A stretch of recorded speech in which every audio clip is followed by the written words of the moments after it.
हम उपस्थित कलाकार हार्दिक अभिनंदन करते हैं।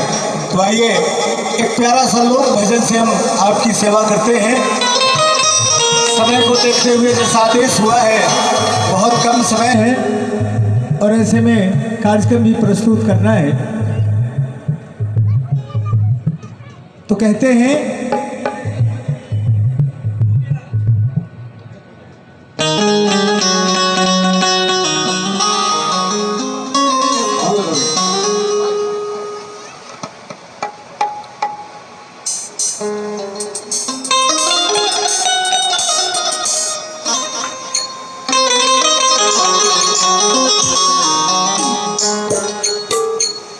हेलो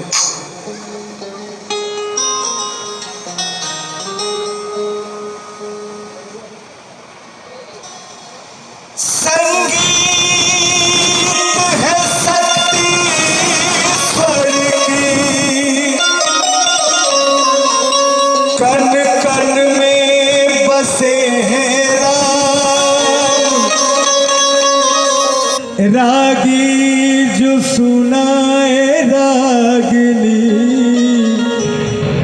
रोगी को मिले आराम। ये प्यारा सा भजन है। ये उस समय की बात है जब पुरुषोत्तम श्री राम, जगत जननी सीता और शेषावतार लक्ष्मण तीनों वन को जा रहे हैं।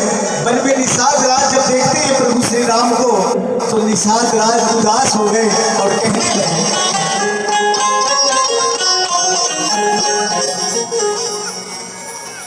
कौन नर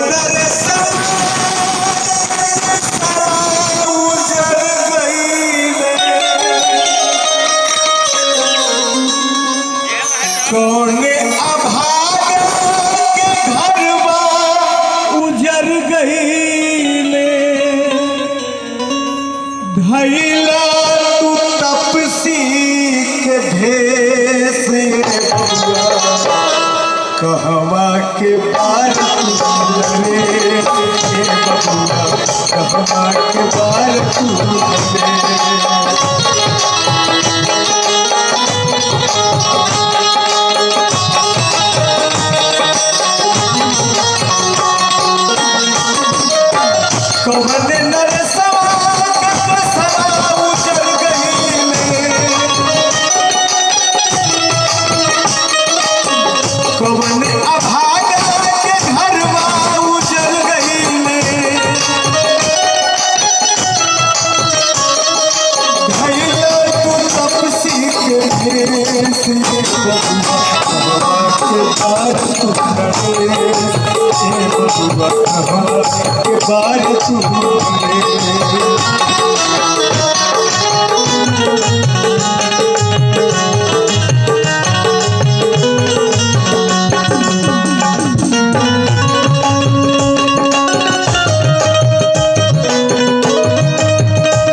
बोले प्रभु श्री राम से,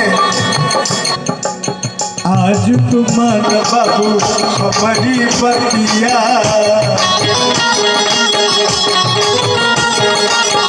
गरीब के घर बिताल आजुरतिया।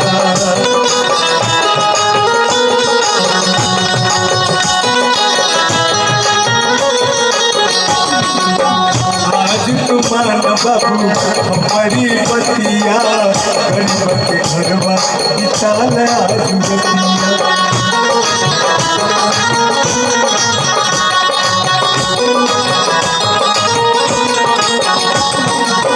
संघवा में तोहरे सिया सुकुमारी, संघवा में तोहरे सिया सुकुमारी, दिहने तू जइहा विदेश के बाद तुम नरेश के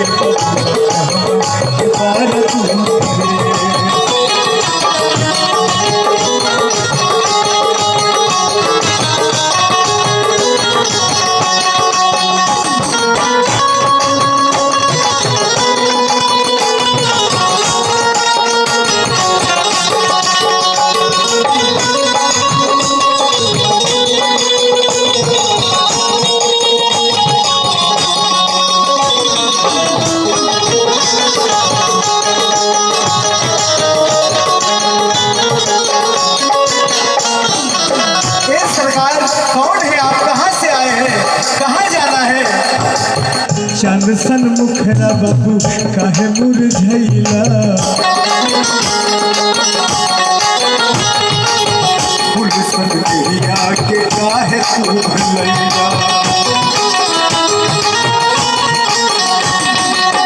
चांद सन मुखरा बाबू काहे मुरझैला फूल सन देहिया के काहे तू भुलैला